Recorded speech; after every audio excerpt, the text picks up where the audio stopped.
What is happening out there, rotoscouts baseball fans? Starting about a minute late yesterday. I'm reclaiming the minute from the early start yesterday. Starting a minute late today. Never mind, I screwed that whole thing up. It was not like I was planning on something to say there, but I noticed that I was starting a minute late, and we started a little bit early yesterday, so I was going to say that I was stealing that, but I just completely stumbled over the intro that I was going to do. So hello, welcome to the show, gang. What's going on? MLB DFS Lineup Card live from Rotoscouts. My name's Terry McBride. I think everybody here knows that already. Looks like we've got Poe Jen Stoner in the chat. We've got Matt Tomlinson. We've got Larry and Calvin Dunn. Everybody hanging out. Looks like we're talking about a lot of pitching early on. Stephen B's here as well. He's keeping a little quiet since he first got here. What's up, gang? Good to see everybody here as usual. Yeah, Larry points out that Hancock is definitely a wild card on this slate. Emerson Hancock, former 2026th overall pick for the Seattle Mariners. Premium right-handed prospect, making his MLB debut. Not available on the FanDuel slate, but only costs $4,000 on the DK slate. Interesting spot. Red Sox have been cold, says Matt Tomlinson. Matt, I agree with you. I had a ton of Sox yesterday. They burnt me naturally. Figures, Red Sox are going to screw me over one way or the other. I think I'm going right back to that spot again today, though, honestly. I made Tristan Casas the overall home run pick of the day. We'll talk about that one. It's one of the first games on deck. But, yeah, definitely not a great spot to be on yesterday. Yanks had a weird one. They put up, I think it was 7 runs, but a lot of it came on like walks and just, kind of sequencing rather than the big knocks. Judgy hit a home run, but it was late in the game. It was a solo shot.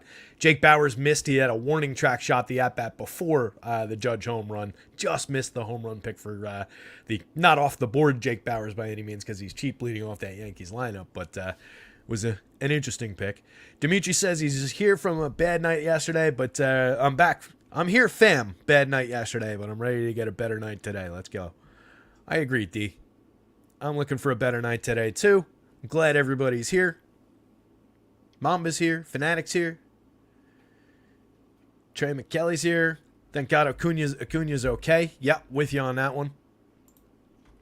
That is good to see that his x-rays came back negative. I haven't seen that lineup yet. It still doesn't look like it's posted on labs, but yeah, whether or not he's in the lineup is obviously a key for the very top of that Braves lineup, but they look elite against Quinn Priester regardless today, so I think it's going to be more views from the crane for Terry?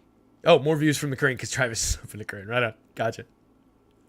Right on. I thought you were getting the other crane people in on watching the show. Phil still says shitty early slate. Let's make it up on the main slate, Phil. That's what the early slates are here for. A little bit of practice, a couple darts, small slates, oddball things happen, then we focus in on the main slate and we make our money back.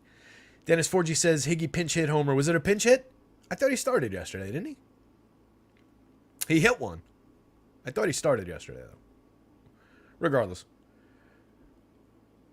Trey says, how high are you up there right now? I assume that's a question for Travis. If you're asking me, Trey, it's just, like moderately, not that high. Just a couple quick ones to get the day started earlier in the day when I was I slept in. I slept till like afternoon today, or into the afternoon, I guess is the normal way to put that. Woke up, had to kind of scramble to get all the content done. Could be Travis says only about 150 feet in this crane. Only 150 feet up in the air. Another one you have is 200 feet. Bananas. I wouldn't want to be sitting that high up off the ground. Trey says I just smoked one before the show. Always do. Yeah, I try to come in a little clear-headed for the shows, but usually like through the morning, through the afternoon when I'm writing content, it'll be a little puff here, a little puff there. Only that much. Hi, Mom. My mom still checks in and watches these shows. All this shit's legal here now, man. Doesn't matter anyway. Acuna's in, says Power. All right, let me see if that lineup drops, because that's like, there it is. Beautiful. Yeah, I knew the x-rays had come back clean. I was hoping that's what it was. I said it in real time when it happened last night, because it was, I was texting with my friend Lou and my buddy Mike in our little group chat, and Lou has him on his fantasy team. That's basically what we use that group text for, is just talking about the fantasy league. And Lou has him, and obviously a key part of his team. And he watched that, and he was saying, "Oh shit, it looks like he couldn't move his hand." And I was just saying, you hope that You ever take a bump on your elbow, like the funny bone area, and like it feels weird, like down your whole arm? So imagine, I was thinking like, 95-mile-an-hour fastball in that spot probably numbs up the hand for a minute or two. So probably made sense that he came out of last night's game. But yeah, good to see that he's healthy. Good to see that he's in action today. Let's get this thing rolling. I think it's an interesting slate to discuss. Two absolute apex pitchers and a couple good options before it like completely falls off in my mind. So it's kind of a half and half type of a pitching slate again today. So it'll be an interesting one to look through, interesting one to, maybe hunt for a few value options. I think there's a couple interesting value spots on the board with actually good pitchers. So we'll talk through it. Let's fire up the first game here. Astros with Christian Javier on the mound going up against the Orioles and Jack Flaherty. Javier's really struggled through most of this season. I think there's good reason to expect that the Orioles could get to him in this spot. 8,100, 8,600, though. He projects out fairly well based on what he's done over the last two seasons, where he's just been a dominant starting pitcher, dominant in the hybrid role back in 2021, 30+% strikeouts both of those 2 years, and he's completely collapsed to just 22.8% strikeouts this year. I talked about it the last time we had a show when he pitched. Lost a little bit of zip on his fastball, lost a little bit of spin rate on his fastball and his slider, which are his two premium pitches. He throws those, that's 90% of his arsenal is the fastball and the slider combo. So if those two pitches aren't working well, he's got a lot of issues. I still think he's a viable option given that those struggles are basically cooked into an $8,100, $8,600 price, right? Like last year in this spot, this is a high nines, tens kind of a pitcher in terms of his salary. So I think there's reason to believe that he could succeed at these prices against the Orioles, but I definitely want to take a both-sided approach to anything I do with Javier on the mound. 22.8% strikeouts this year, 4.39 xFIP, or ERA, a worse xFIP at 5.11, giving up a lot of premium contact this year at 10.7% barrels, 33.62% home runs. So there's just a lot of ugliness in what he's done this season. Last year, 33.2% strikeouts, year before 30.7%. Was good for premium contact last year. Kind of struggled with it the year before in that hybrid role out of the pen. Shorter sample, only 9 starts. A lot of bullpen work that year. But then was just dominant through the playoffs that year. So, weird season for Javier. I do think he's a talented guy. Any given slate upside for sure at these prices. But I definitely think we get into some Orioles bats. Adley Rutschman hit his 15th home run of the year last year, just a dynamite catcher option. Picks up plate appearances just by virtue of leading off, so it just makes him even more valuable where you need catchers on DK. 5,200 is still the right price. 15% strikeout rate, 13.7% walk, so he's always either putting the ball in play, drawing a walk, or hitting for power. I mean, he's just really, really good at the plate. Gunnar, 4,900, 3,200, still too cheap. Third base shortstop on both sites, 19 homers, a 232 ISO, a 121 WRC+. Absolutely can sign up for some of that. Some pretty good home run rates for the usual suspects here in their lineup. Henderson, Santander, Mountcastle, all at or around, a little bit below, but around the magic number. Adley's basically in that group as well at 7.29. So a lot of good power bats through the top of the lineup. Santander, for a guy with 20 home runs, a 220 ISO, 120 WRC+, and a guy who does that just year after year, 10.7% barrels, 46% hard hits. He's having just another Anthony Santander season.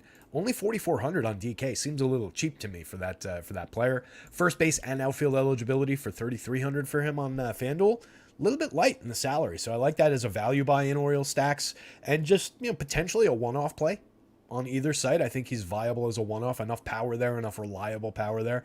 Mountcastle's their best power hitter in just a pure sense. But Santander is probably the most consistent power hitter on the team. Ryan O'Hearn, odd season, but still only 2,900 on DK at first base outfield, 27 on FanDuel.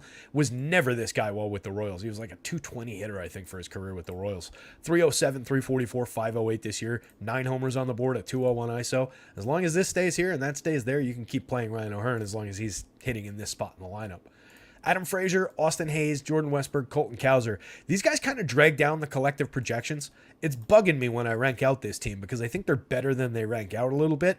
But the actual average projections for these guys are kind of low end. Frazier's having a really weird year. His 13 home runs this year are more than he's hit the past 2 years put together. He hit 3 last year in 602 plate appearances. He hit 5 the year before in 639. So that's, 1,241 plate appearances. He hit 8. And then this year in 344, he's got 13. Just a weird season for him, but still 99 WRC plus. Doesn't even crack the waterline for run creation despite that power output. So kind of a weird hitter there. Cowser is a top-end prospect, but he's really, really struggled so far in 70 plate appearances in the show. 125, 286, 161, 60% worse than average for run creation, only a stolen base to his credit. Westberg's been a lot better. He came up as a lower-end, lower end is the wrong way to put it, a lower-ranked prospect, but still a highly, highly regarded prospect in the infield. 3,300, 2,600. He's at 283, 336, 455 with a 118 WRC plus, over 107 plate appearances, 2 homers, 2 steals. Very capable bat late in the lineup. Just isn't carrying through where he's projecting all that well yet. Austin Hayes has been a little bit up and down this season. Overall, the numbers are good. 109 WRC plus, 284, 326, 438. Only 9 home runs, most of which came like way early in the season. I feel like he's had 9 home runs since like early May. But a playable part at 3,500, 2,700. So they get cut a little bit by these talented guys at the bottom of the lineup, just in terms of where their raw projection sits when you look at the stacks board. So be aware of that. I think the Orioles are in play. All these guys are playable from 1 through 9. Smaller doses of all these guys down at the bottom, but Cowser's a super interesting wraparound play for only 21, 22. He's a very toolsy kid, power and speed, a kid they expect to be a star at this level. So very interesting with him hitting 9th. You wrap him back around to the Rutschman, Santander, Henderson, Mountcastle part of the lineup. On the Astros side, Jack Flash on the mound for the Orioles. A second Orioles start. Went 6 in the first outing. Looked pretty good to me. He went, let's see, what did he do? Struck out 8 Blue Jays over 6 innings, allowed 1 run. Pretty solid for a pitcher who only cost 7,200 on the DK slate. I think there's major upside as a value play. That was the guy that I was basically referring to at the top of the show, saying I think there's some talented options for value. I think Jack Flaherty for 7,200 on DK certainly qualifies for that. He's probably going to be a little bit popular, and he's going up against the Astros, which is never an ideal matchup, but he's a very talented pitcher over time that we've seen succeed. I think the FanDuel price is not incorrect.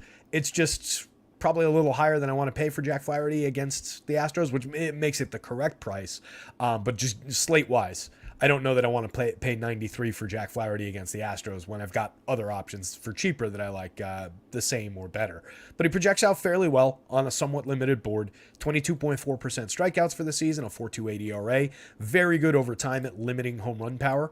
1.96% home run rate, 6.3% barrels, 5.6% barrels last year, 2.40 home runs. Year before was a little bit wonky. In 78 and a third innings, 9.3% barrels, 3.73% home runs, 13.4 degrees on the launch angle. So that year kind of fell apart a little bit, but just in these samples has been pretty good at limiting home run upside. So I think he's a good pitcher with an above average opportunity here. So for the money on DK, I think it's definitely worth it. I'll have some shares, but limited doses on FanDuel. Definitely can roster the Astros against them, so it's a 4 corners kind of a game. Jose Altuve, Jordan Alvarez, Kyle Tucker, 3 stars in that lineup. Chas McCormick moves up to hitting 5th for 4,200, 3,500. He's having a great year. So those 4 hitters are priorities for me. And then Bregman is definitely a very, very, very viable mix-in up at the top of the lineup for 5,100, 3,200. I think Abreu is a viable enough mix-in, given that he only costs 3,400, 2,600. He's been bad, but has a very long track record of success and has been a little bit better over the last month and change. He's pulled himself up by 30-ish WRC points over the last 6 weeks, month and a half. So, I mean, there's a little something there for Jose Abreu, given the cheap pricing. Pena, Dubon, Maldonado at the bottom, kind of weak bottom end, playable parts, mix and match parts. Pena's the best out of the group, 10 home runs, 10 steals on the season, but only 88 WRC plus, a lousy triple slash. Chuck Deuces says right-handed power dies in Camden. That is true. Since they made those changes last year, right-handed power has definitely taken a beating in Camden Yards. But there's definitely upside for these guys who are power hitters. You get the 2 premium lefties in this lineup, so you don't really sweat that as much.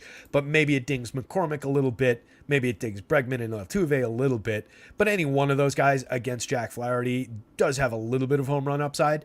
Flaherty's he's a good strikeout pitcher, but he's not a great, blow him away strikeout pitcher. So for those hitters to get contact against anybody, there's enough upside potential for them to hit home runs here. But yeah, Alvarez and Tucker are the key focus bats for power. That's showing through a little bit in the model. On the Orioles side, that does cut into Mountcastle a little.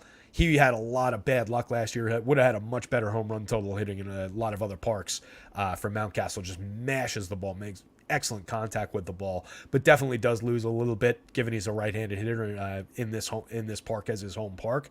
You get Gunnar, you get Anthony Santander hitting from the left side, O'Hearn from the left side, Adley from the left side. A lot of lefties for their power upside. Colton Cowser's another lefty. So a lot of lefty pop in the Orioles lineup. But yeah, potentially that's a good call, Chuck. Potentially a limiting factor for the power upside for the Astros. But they're also good enough at getting on base, sequencing through those top-end hitters. Like, I don't really sweat Altuve, Bregman, and Chas McCormick. Lesser degree, I guess, a little on McCormick because I am looking for more home run output from him. But he's been good, 275, 368, 522. And then these guys I know can just produce in whatever they have to do. Bregman's been down 246, 343, 411 overall, but does have 18 homers, 166 ISO, 112 WRC+. That's why he was the mix-in guy in that group. So the Astros are playable. The Orioles are definitely playable, but both starters I think are playable here. There's potential, especially the 72 for Jack Flash. I really like that price for that pitcher. 93 on FanDuel, like I've said a couple times. Like I'll take some shares, but I don't love the price. Javier, I think any of the struggles are baked in. Out of the two pitchers, he's the more likely to go bust in this situation, just given how mediocre he's been this season. But there's a lot of even in a bad year, he's been about a league average-ish pitcher. League average pitchers do have good days, and we know he's got more upside than that. Shannon says Vegas doesn't think Flaherty's going to have it with a 10-run total for the game. 10-run total, but the Astros pulling a 4.44. Orioles pulling a 5.17. That was when I wrote the article. Where's it? Joker. Can you please, buddy, go lie down? Come on. Hey, I updated this right before the show. So yeah, 10-run total, 4.67 on the Astros side, 5.44 on the Orioles side. So they do think the Flash is going to have it a little bit more than Christian Javier is, if we're looking at it that way. But yeah, definitely potential for both offenses here, and a little bit of meat on the bone for both pitchers, more so for Flaherty. Max Fried, second start back, going up against the Pittsburgh Pirates. I think it's a good spot for Max. He went 6 innings against the Cubbies at Wrigley, struck out 8, allowed 3 hits, 0 runs. It's a premium option when he's healthy. He's not another guy who's not a absolute blow him away type strikeout pitcher, but he's a capable strikeout pitcher. In his 6 starts, 32 innings this year, 26.8% strikeouts. Last year, 23.2% over 185 and a third, 30 starts in a full season, 4.4% walks, a 2.48 ERA, 3.09 xFIP. He's just outstanding at pitching clean innings. 4% barrels, a 1.64% home run rate. Very, very good at limiting premium power, keeping the ball on the ground. This season, 1.63% home runs, 84.5 miles an hour of exit velo, a 1.9 degree angle on 3.6% barrels in only 6 starts and 32 innings, but at least he's been pitching to form in the sample that we've had. The walks are still very low. The whip is excellent. Max Fried is a very good pitcher when he's healthy. He's going up against a Pirates lineup that gets a little frisky against lefties, but overall, I think Max has plenty of upside for the money here. 94 is a very good price on DK. It's not Jack Flaherty levels of pricing, but it's very good as an SP1. 10-6 on FanDuel. I'm hoping maybe that keeps a little bit of the popularity away. I like the projection. I'll take him at the price. I like the matchup. I will have a little bit of the Pirates lineup. They have been frisky. Brian Hayes hit a big home run yesterday. He's got 6 on the season. As we've talked about a bunch of times, he should be a better hitter overall than he is, given some of his, what he swings at the plate, his swing profile, his hard hit profile over the last 2 years, 46.8% hard hits last year, 47.3% this year. Barrels are up from 3.9% last year to 6.6% this year. Should hit for better power, should drive the ball better, create runs better. Has good stolen base upside even when he gets on base. Only a 284 on base in 327 plate appearances, but 9 steals. He's a valuable contributor when he's going right, and I think he's a better player than we've seen so far. Brian Reynolds is a star for cheap prices in kind of a down season. 15 homers, 9 steals, a 113 WRC+. It's an okay season. That's why he costs only $4,400, $3,300 relative to where we normally find him. Andrew McCutchen, the power is out. The stolen bases are out. He's been at 10-10 for kind of a while now, but still creates runs pretty well. 380 on base percentage, 16.3% walk rate, a 117 WRC+. So McCutchen's in play. Connor Joe's better against lefties, but this is a very good lefty who takes away a lot of what Connor Joe might contribute at the plate. Henry Davis, cheap for his talent as a rookie. You get him still as with catcher eligibility on FanDuel. Never had it on DK, unfortunately. 5 homers, 3 steals. I think he had it that first day, and then they took it away. 5 homers, 3 steals, and 170 plate appearances. 84 WRC plus, but making excellent contact so far. Walking at a 10% clip. He's been very good as a rookie. Andy Rodriguez, the actual rookie catcher, 2,500, 2,400.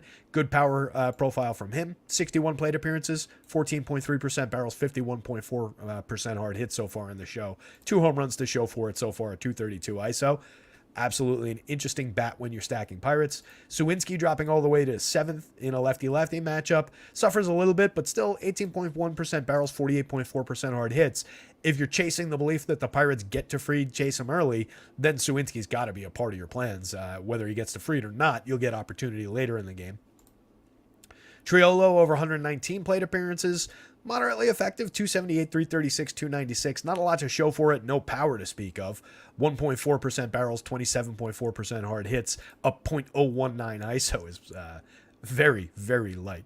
Alika Williams, similar kind of a profile in fewer plate appearances. Kind of interesting. 2,000, 2,100. Could contribute from the bottom of the lineup. No Leo Verpiguero today. That sucks. I like him as a cheap power bat late in the lineup from the shortstop. He's delivered a couple times already in his very limited plate appearance. That's 40 some odd plate appearances. But not great for the Pirates overall against Max Fried. He's just outstanding at limiting runs. It's similar things to like what I said about Framber yesterday going up against the Orioles, and he obviously got smoked. So any given slate upside for even a team like the Pirates, I think there is potential where they could get to Max Fried. It's only his second start back. There are narrative arguments to be made for it. But overall, it's a low-end team going up against a very, very good pitcher. Minor hedge positions of Pirates. And then we get to the top spot of the day. In the collective, the way I do the collective average fantasy point projections, this Braves lineup today against this pitcher was the highest I've seen all season long for average fantasy point projections. So their top ranking today is the top ranking they've had all season long going up against Quinn Priester in terms of collective fantasy point projections. They also topped the board for home run power. It's just a ludicrously good spot for a ludicrously good team. Priester is a talented kid. He's got a big-time curveball, but he really struggles with the fastball so far, which was the concern when he was coming into the league. Everybody was worried about his fastball and how that would play in the show. And so far, it's played for just giving up power, which has been problematic. He's also walking way too many. So only a 17% strikeout rate and a 14.9% walk rate in his 19 2/3 innings over 4 starts. 8.69 ERA, much better, but still really bad. 5.26 xFIP. 5.32%. I just saw Podija Stoner's comment. 5.32% home run rate, 9.5% barrel rate, 42.9% hard hits. Going up against these Braves, the only saving grace for him maybe is that 4.4 degree average launch angle so far, but it's the Braves. I think we just lean into it, take as many shares as you want, get them relative to the field wherever you want. It's the everyday version of the lineup. Sean Murphy back after a day off yesterday. Plays 1 through 9 in any combination. Ronald Acuna Jr. back at the top of the lineup after taking one off the elbow last night. 100 runs, 53 steals, a 422 on base. I'm trying to find some things that we don't always talk about. 12.2% strikeouts and 11.4% walks from one of the best hitters in baseball. The best hitter in baseball. I don't know. 339, 422, 587. He's outrageous. He's Ronald Acuna. He's well worth the salary. Ozzie Albies, Austin Riley, Matt Olson, all arguably the best player for power at their position in the entire league. Sean Murphy's also in that category. Just ridiculous. All these hitters, everybody, somehow Murph slipped below the magic number for power, but let's just call that a 10 and just say that the top 6 hitters once again are over the magic number for power. I don't believe that Murphy's 0.04 of a point below the line for power against Quinn Priester here. 18 long balls on the season for Murph, 254 ISO, just a dominant power bat at the catcher position, 16.8% barrels. Nothing not to believe in. Not to believe in here. If you stack Atlanta, I think you have to have Hancock. Yeah, probably, Larry, on the DK slate. 68-63. If you want Olsen and Acuna with anybody else, back end or top end, you probably got to go to Hancock. But I think that's viable. It's probably the path that a lot of people will take on that DK slate. But yeah, there's a lot of pricey bats here. Let's not, no bones about it. That's expensive to pay for this stack, which is a limiting factor in optimizers. I feel like more people end up missing on some Brave stacks where they should be getting to them. So I think it plays to our advantage in some cases where like you'll see tons and tons of Acuna shares, but like in combination with one another, I don't think they get owned quite as much as they should be in a lot of spots just because of how hard they are to get to in combination. So I think they're well worth trying to get to. They come up for me, obviously, a ton just because of the way I do things where it plays up some of their power. I am frequently trying to get away from some of the Brave stacks that the sorting tool wants to give me just because I get too much. Similar with the Yankees, particularly with how the Yankees have been playing for value recently. So that's burnt me the last two slates, despite their good score yet, like I said at the top of the show. Just had too many Yankee stacks, but they're so cheap for guys like Giancarlo Stanton and Gleyber Torres. We'll get there. But yeah, Braves 1 through 9, any combination. Larry mentioned the bottom of the lineup. This bottom four in a different order that would probably run Arcia, Harris, Ozuna, Rosario. Or no, probably a Rosario, Ozuna. Or maybe you could go Arcia, Rosario. Well, in any combination, regardless, it would be in a different order. But that bottom four is better than the top four from a lot of teams around the league, is the point I'm trying to make. Just trying to figure out what order they would be best in at the top of a lineup. But that doesn't matter. Everybody in that group, double-digit home runs, double-digit steals from Michael Harris. Everybody but Rosario above average for run creation by a decent margin. Arcia, one of the top shortstops in the game, 4,200, 2,600, 302, 357, 465, 12 homers on the season, 22% better than average creating runs. For DFS purposes, he is a great asset at the position. And just for the way they help offset the pricing from some of those top guys. So these guys are all super valuable down here. So it's tons of enthusiasm about the Braves. Definitely like Max Fried as an option. Minor shares of the Pirates just as a hedge position, but I do think there's some interesting bats there for cheap prices. No interest whatsoever in Quinn Priester. You want to sell him to me for a dynasty league? I might listen, but for this start tonight, no. Kansas City Royals, Boston Red Sox. Somebody mentioned Nick Pivetta in the chat. 7,800, 8,500, definitely on the board. Targetable projection. It's just a little bit weird in that overall for the season, he's been much better in that bulk relief role.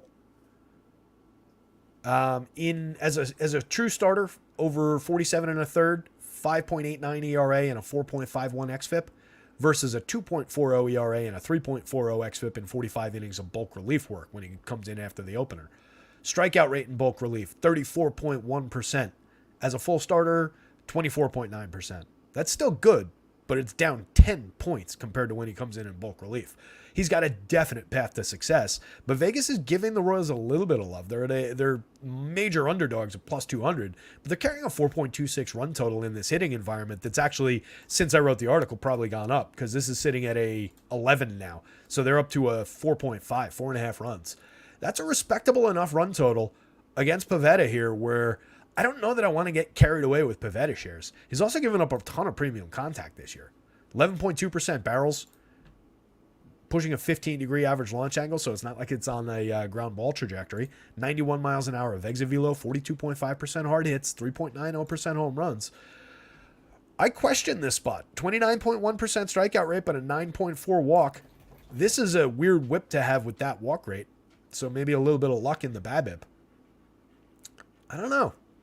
I'll have some. 8,500 is the right price. 7,800 is a discounted price for a guy who strikes out this many going up against the bottom of the barrel Royals lineup. But in this hitting environment, with a healthy run total, with expectations of scoring, might be a bit trappy getting the Pivetta in the situation in which he's not been as effective this season. He is over time a capable starter in a full-time starting role. But it looks a lot more like what we were talking about from the in a full-time starter role this year. 22.6% strikeouts last year in 179 and 2/3, a 4.56 ERA, a 4.26 xFIP. And by the way, problems with power, problems with premium contact. 26.5% strikeout and also problems with walks. 26.5% strikeouts, 9.8% walks, issues with premium contact, a 4.53 ERA, a 4.28 xFIP in 155 innings 2 years ago. We're talking about like a league average starter over time, who's just had a lot of upside in that role this year. Again, the price is right. The matchup is great. The hitting environment sucks. and he's been a mixed bag. I think if he gets popular, I think I can easily undercut the field.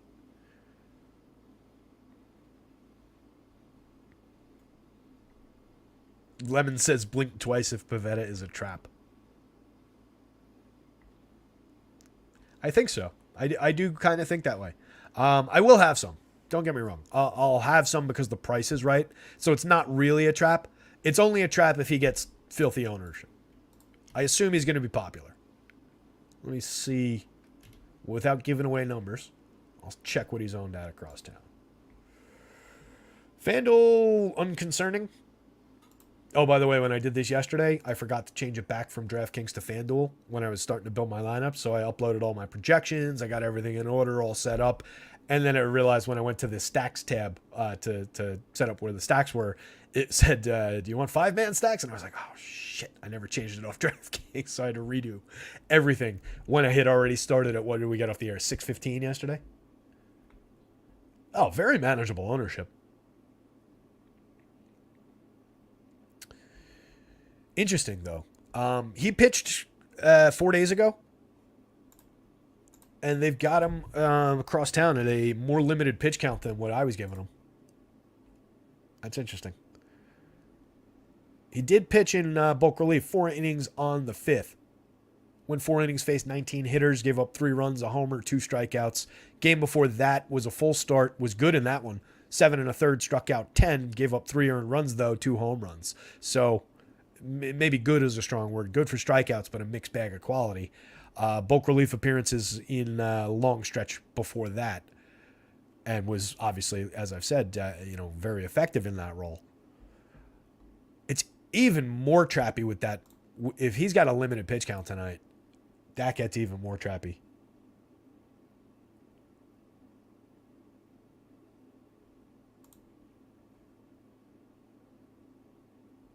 Wait a minute. Oh, these are DK projections. I was like, wait a minute, what's going on with these projections? Now I'm looking at it's their projections that I'm looking at that are in the optimizer here, and I had forgotten for a moment that I clicked over to DK. So I was like, well, how the hell is Kevin Gausman only at 19? All right. So given the lack of ownership, I guess it's not all that trappy. But if he's limited on pitch count with all those other potential limitations that I just talked about based on the role, based on the hitting conditions, that's dicey. Yeah, I might go a little bit trappy here on Pivetta, but he's not going to be that popular. I think you can play him if you were planning on it. Royal side of things, I want no part of Jordan Lyles on the mound. 118 1/3 innings in 21 starts, kind of just an innings eater, but a 6.24 ERA, 5.42 xFIP, a 16.2% strikeout rate. The Red Sox pulling all the upside in the world with a 5+ run total. What did they pop to? 5.5? 6.5. 6.65. Jeez, that's really high. Coors Field-esque run total on the board for the Red Sox tonight. So, 6.6 run total. Obviously, the Red Sox are going to be popular here. There's tons of upside. Like I said, Tristan Casas, my overall home run pick for the day. 9.64 in the home run model, 17 on the season, a 1.11 something OPS since a month ago. Just been excellent over the last month and is going to continue it for the foreseeable future. Very, very good bat at first base. Still costs only $3,900, $2,800. Take advantage now. He's going to be more high priced soon as the sites wake up to how good he is. Rafael Devers, underpriced for his quality, 26 home runs, 252 ISO. Right on track, already about to exceed the home run total from last year. Right on track as a power hitter, that's all I care about. 5,235. He's discounted, take the discount. Trevor Story back in the lineup, went over last night in 4 plate appearances. Just an outrageously good hitter over time, though. Only 30 years old. Getting back from a long absence. We'll see what he's got in the tank, but 10.60 in the home run model. Second in shortstop eligibility on FanDuel for 3,300. I love that spot. Duran and Yoshida are excellent lefties from the top of the lineup against Jordan Lyles here. Verdugo late in the lineup. Luis Urias late in the lineup. Tons of quality from those two guys. Good stick from Verdugo, 274, 348, 428 in kind of a down year at the plate. 8 home runs, not a ton of power to speak of, but a better hit tool, better on base guy than he's shown this year, and he's still sitting at a 110 WRC plus for 3,800, 2,900. That's a good enough buy late in lineups in a handful of your Red Sox stacks. And then Urias, multi-position eligible on both sites, triple position eligible on FanDuel for 2,200 is a great value. We've talked about his home run upside, a handful of, more than a handful of home runs over the last 2 years. What is this? 16 last year and 23 the year before. So good power hitting option for very cheap prices in the infield late in the lineup. And then Reese McGuire, Pablo Reyes, kind of mix and match options. But 1 through 7 at least, just up and down in basically any combination. The Red Sox are very much in play, and they're really affordable on both sides. Nobody over 5,200 on DK, primarily in the threes for most of these hitters. Nobody over 3,500 on FanDuel. A lot of guys in the 2s and mid-3s on that slate. Easy to get to Red Sox here. Definitely different than stacking the Braves in a better situation on the board in Vegas. So I'm sure they'll be very, very popular, but there's mix and match options here with multi-position eligibility as well that get very interesting. So like the ability to just move Urias around the board, move Trevor Story around the board, who's much more than a mix and match option, move Pablo Reyes around the board for a very cheap price, allows for unique combinations, allows you to get them in combination with other things. If you embrace some cheap pitching on the slate, you can get the Red Sox with, basically anything you want when they're priced like this. The Royals side going up against Pivetta, there is a little bit of potential here, given his premium contact struggles over time, his home runs over time, the idea that he might not be the knock him down, drag him out kind of a strikeout pitcher in a starting role. Like I said, 10 strikeouts in that last outing, but did give up 2 home runs. So there's a little bit of power potential, if nothing else, for the Royals. 9.54 in the home run model for Bobby Witt, 9.80 for Sal Perez. We know Mike Massey can go deep, 5.33. He's got 10 on the season, a 153 ISO from the left side, 9.2% barrels, 42% hard hits for Massey for only 2,700, 2,300 at second base. It's not good, but it's a capable enough bet for that price. If I'm going to Royals, I want to include him. He obviously delivered last night. MJ Melendez, he had a home run last night also, 10 on the season, only a 146 ISO, 80 WRC plus, 220, 298, 366. Super flawed, 28.5% strikeout rate, but all this premium contact. I'm just going to keep focusing on this. I traded for him. I told you guys I traded for him in the Dynasty League because I believe in that premium contact from the left side. So wanted to get him for cheap. I believe there's a better hitter lurking here than what we've seen this year. Freddie Freeman has been pretty good in his 162 plate appearances, 8 home runs, a 225 ISO, 34% better than average creating runs, 305, 342, 530. Little oddball season from him as a catcher play, but when he's in the lineup, he's a viable part for 3,200, 2,700. Second catcher on the DK slate, third catcher on the FanDuel slate. Outfield eligibility also for Melendez on the FanDuel slate, by the way. Drew Waters, Matt Duffy, Kyle Isbell, kind of a weak bottom end, but playable parts if you're going over the top with Royal stacks. I don't think it's a spot where I want to go over the top, but if we're considering, some of the good pitchers on the slate that people will have, Pivetta's ownership isn't outrageous on either site, based on the projections across town, but he is getting some popularity. So if you want to draw shares from a team against a reasonably good pitcher, going to this hitting environment against this pitcher who gives up all this contact is probably one of the better contrarian spots to do it with. So I think the Royals are on the board, at least from that sense. They might draw a little popularity. They've gotten a little bit of notice the last few days, just with the hitting conditions the way they've been in Fenway Park. Matt Tomlinson says, Steven, I know we look at DFS different, but the Sox, even in a good matchup right now, are struggling. I hope the numbers come through tonight. Yeah, I mean, they're struggling. So we only want to look at the individual matchups as much as possible, and then we want to look at the large sample. Looking at any stretch of 4 games, 5 games, 10 games in a given baseball season, you can find good results, bad results, outrageous, legendary type streaks if you only focus on small samples like that. So hot and cold don't necessarily exist. They do, but it's a backward looking thing. It's not a predictive thing, right? So it's like saying, oh, that was a run of that. Look at that run of 10 reds in a row on the roulette wheel. Black's got to come up. That has no bear. Those reds have no bearing on the black coming up.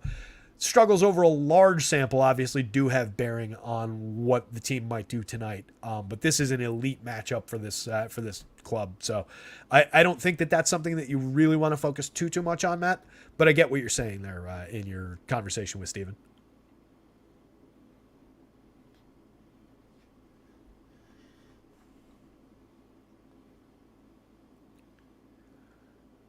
Story's rating is way too high for just getting back. There are times not to look at long term.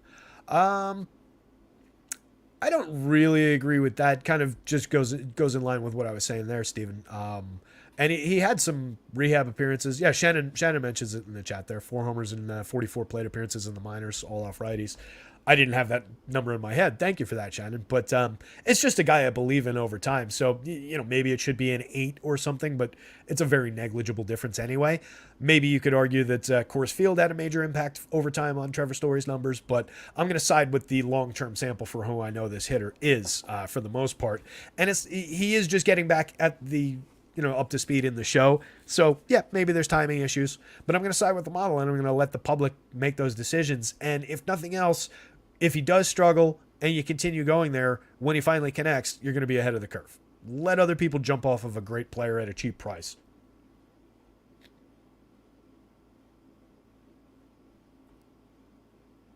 Stephen Leawood says a team can win 25-2 one day and get shut out the next. Absolutely. Absolutely. All right, let's keep this thing rolling here. So this was Red Sox enthusiastic yes for me. Nick Pivetta definitely on my board, but some obvious warning signs, if nothing else. Potentially limited pitch count, great hitting environment, hasn't been as good as a full-fledged starter as he's been in the bulk relief role. Non-threatening lineup on the other side, but I will have some Royals. I do think it's an interesting, good hedge position to take on this slate. Blue Jays, Guardians, 2 good pitchers in this one. I like the spot for both of these guys. Kevin Gausman obviously projects at a massive number here, 10-8, 11,000 across sites. Totally worth it in my mind. Best pitcher on the board, 32.8% strikeout rate, 3.20 ERA, a 2.91 xFIP, 6.3% walk rate, 10.4% barrels, but hasn't gotten burnt by it. Only a 2.59% home run rate. Not elite at keeping the ball down with a 12.4 degree average launch angle, but that's also not a high launch angle. So it's an effective enough launch angle for that premium contact that I don't really sweat it that much with Gausman. Minor mistake here or there, not going to worry about it. I think he's an elite option going up against this Guardians team that has just been a source of no-hitters over the past handful of years. They're a team that just has basically no talent up and down the lineup outside of Jose Ramirez. Maybe some Andres Jimenez on the right day. This version of this lineup is just so low end. They're light hitting. They don't get to first base enough. They don't do anything at the plate. What's the home run total? 50. So Shohei Ohtani is individually chasing them for their collective lineups home run total on this season. It's just bad. Just bad. No real reason to go to Guardian stacks other than just being a total contrarian hedge position. I wouldn't really take it up. Ramirez is fine. You want to go to him if you're going to them. I would go Andres Jimenez, Jose Ramirez. One of these two guys. Probably Cole Calhoun, given the lefty-righty and very cheap pricing. Maybe Ramon Laureano. It's really bad. Gabe Arias, but you're talking about chasing premium home run contact, which he does have, but he rarely makes contact. 196, 291, 318 over 203 plate appearances, 5 homers, a 123 ISO. There's a power hitter there, but doesn't make enough contact, doesn't do much of anything at the plate, 33% strikeouts, 11.8% walks is all right, but Gausman doesn't really walk that many. Very limited Guardians lineup. Definite enthusiasm about Kevin Gausman. Logan Allen, looking to replicate the performances that his teammates have had over the last 2 days. Gav Williams dominated these Blue Jays 2 nights ago, and then Tanner Bybee came back with a good start after that. Allen's a lefty. Those two guys are righties. Different approach on the mound. Not as big a fastball as his teammates, but a very good pitcher overall. Has a lot of really good stuff. 22.9% strikeout rate on the year, a 3.65 ERA, a 4.13 xFIP over 86 and a third, 16 starts overall. He had a little bit of a blip in late June into mid-July where he was making short starts. But over the past handful of starts, he's been pitching deep into games. He went 3 straight starts of at least 6 innings. I think it was 6, and then six and change, and 7, and then a 5-inning start prior to that. So I'm not concerned about the depth here. It's just a matter of whether he gets through these heavily right-handed Blue Jays effectively, and I think there's plenty of upside for him to do that. 20.6% strikeout rate overall for this team, but some targetable bats late in the lineup with like Paul DeJong and his advanced strikeout rate from the right side. Dalton Varsho struggles badly against lefties, and he's got an aggressive strikeout rate overall anyway. And then you get like Alejandro Kirk does have a little bit of righty pop, but we're talking about a catcher bat. Davis Schneider, I know, has been good so far. He projects out fairly well on this board, but a kid making his 20th plate appearance when the game starts. Danny Jansen's got a lot of righty power for sure. Matt Chapman's got a ton for sure hitting cleanup. And then you deal with Vladdy Guerrero, George Springer, who are both kind of underperforming this season, but two obviously elite players, and Whit Merrifield at the top of the lineup. So it won't be an easy day for Logan Allen, but I think at 8,400, 8,700 with a good projection and a kid who I'd just gotten to a number of times this season, I'm happy to get there. It's not an ideal matchup for him. It might temper my exposure a little bit, but he's not going to be popular. I think it's a pretty good sneaky play on both sides today. Blue Jays, it's basically, I mean, I know I just talked about the entire lineup, but it's basically the premium guys up top, plus Matt Chapman, maybe some Schneider for 31-29 at second base on FanDuel, in the outfield on DK. I prefer him as a second baseman on FanDuel, obviously. Although then you're sticking with Merrifield in the outfield, so I guess it's take it either way. 529, 579, 882, 207% better than average creating runs in his first 19 plate appearances. It's pretty good. 11.3% barrels. I expect most of these numbers 15.4% barrels. I expect most of these numbers are going to cool. Either that or he's the best player ever. Bottom of the lineup is kind of a mixed bag, though, with Kirk, DeJong, Dalton Varsho. Jansen's got an interesting home run number. Leads the team at 12.14. 15 homers in 256 plate appearances. Only cost $3,500, $2,800. I do think it's a both-sided situation with the Blue Jays and with Logan Allen. But I like the pitcher a little bit better than I like that lineup. They rank out fairly well. They're in the middle of the board. 6th by projections, 4th by FanDuel points per dollar, 8th by DK points per dollar, and 3rd for home run power. So there's definite upside on the Blue Jays side. But I kind of want to squeak Logan Allen shares in there. So for me, it's Kevin Gausman way up top. Logan Allen closely followed by the Blue Jays bats, and then no real interest in Guardians bats.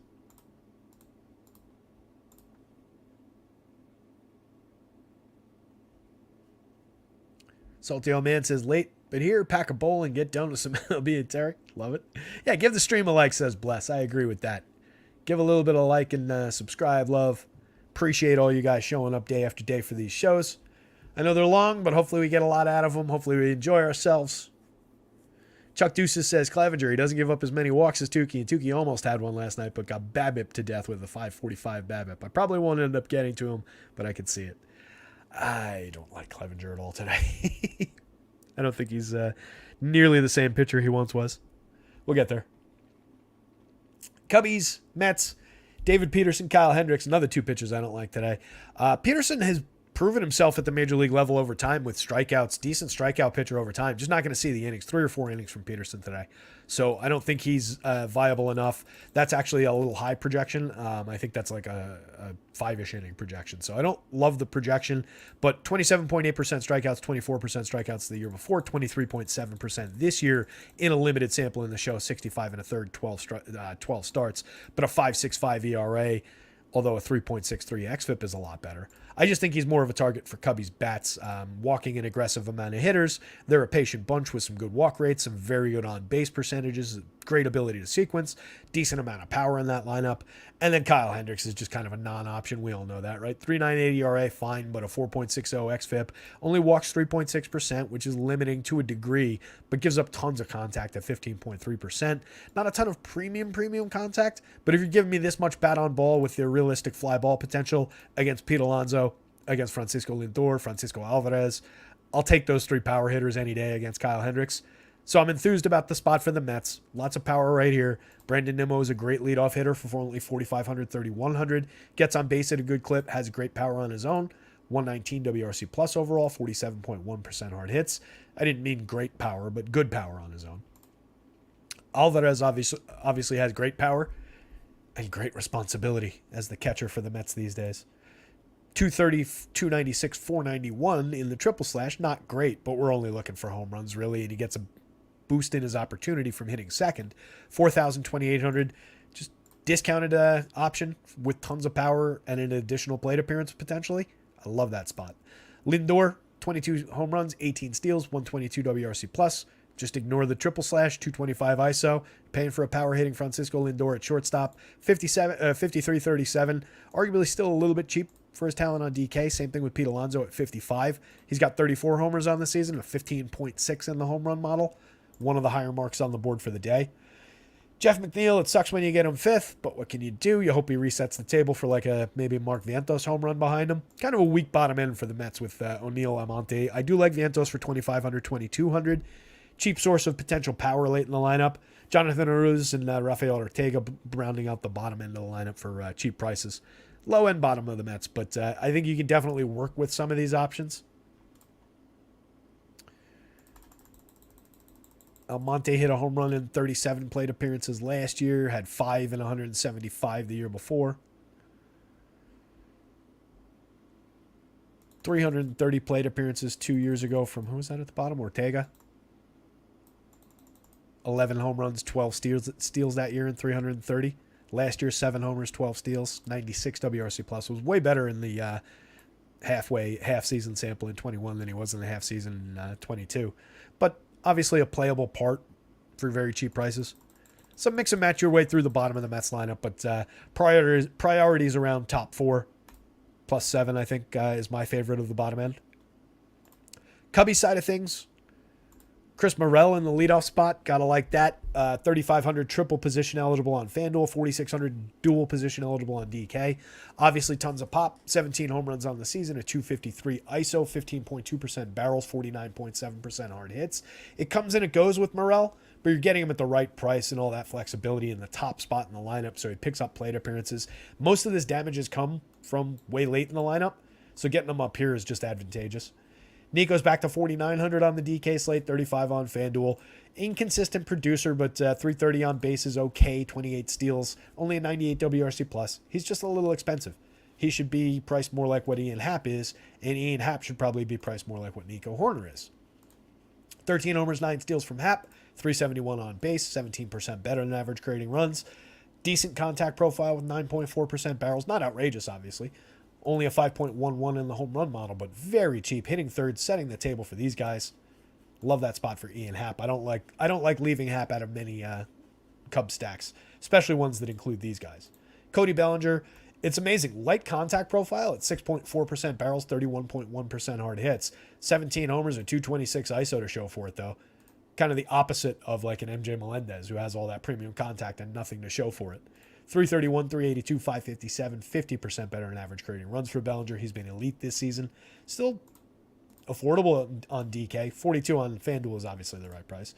Dansby, cheap on both sites for his talent. 17 homers on the season, 116 WRC plus. Suzuki is a playable part, having a disappointing season, but a good hard hit rate, 3,200, 2,700. You take him at the discount if you're building a bunch of Cub stacks. Patrick Wisdom in the lineup with all his power for only 2,900. Triple position eligible for 27 on FanDuel. That is an asset, given his 19 home runs at 297 ISO over 254 plate appearances. We're not looking for Pat Wisdom to hit for average. We're not looking for base hits. We want that one big long ball from him. Heimer Candelario, very strong option here. 4,400, 3,300.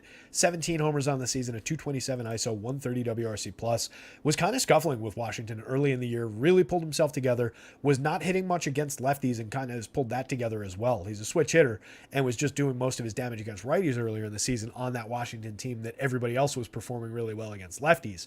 He kind of course corrected for that, got himself traded to Chicago, and is a great part late in the lineup for them. So I like this lineup. Call it 1 through 8. Or call it like, if it was just me carving out like just one lineup, I would be focused on these guys and kind of ignoring Horner and Amaya. But it's a playable 1 through 9, especially against David Peterson with all his struggles, and then the idea you'll get into the Mets bullpen early. There's plenty of potential for the Cubbies today. So it's probably, how did I write in the article? I went Mets bats, Cubs bats, but I kind of like it the other way. They're ranked right next to one another. There is more value on the board in a points per dollar sense for the Mets, and they do have a better home run rating against Hendo here. So I'll stick with what I wrote. I'll go Mets bats, Cubs bats. Neither one of these pitchers. Chuck says the Cubs sold Bryant, Baez, and Rizzo at the perfect time. I would argue with the Rizzo one. But yeah, totally on Baez. Bryant has been unfortunately banged up over the past 2 years. I do expect he's going to come back to form a little bit. He's still young 30s, hitting in Coors Field. Like there's still potential there for Chris Bryant over time. But yeah, they got out on those players at the right time for them. Rizzo.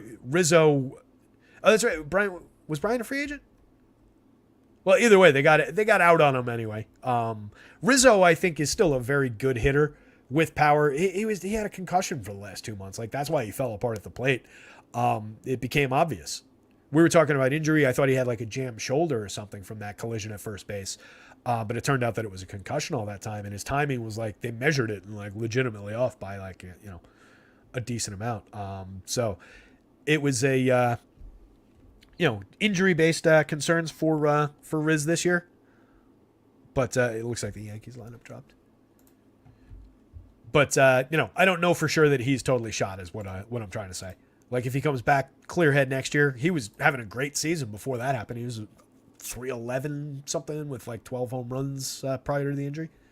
So he was having a good year before that. I think Rizzo's still good, but yeah. Anyway, like you said, they definitely got out on Baez at the right time. I don't think anybody will argue with that. So let's look at the. We talked about this one, the Cubbies and the Mets here. Just got the Yankees lineup in, but not on on Labs. Yankees lineup goes Bowers, Judge, Glaber, Stanton, McKinney, LeMahieu, Bader, IKF, and Higgy. So it looks like IKF and for Volpe today is the only change. So let me grab this one, and I'll do it this way. Cheat real quick.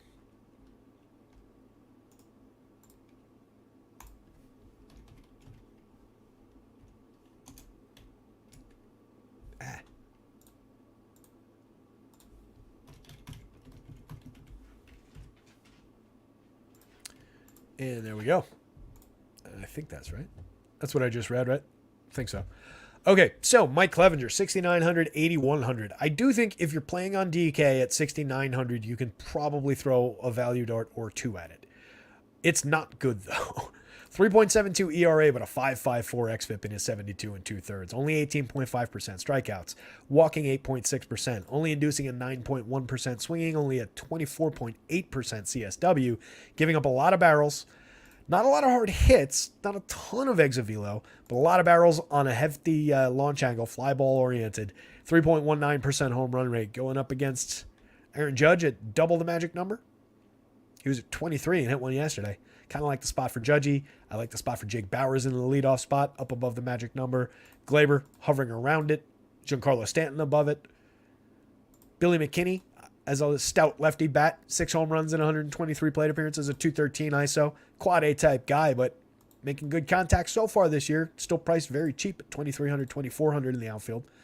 DJ's been struggling, but had a much better July than he had a May and June.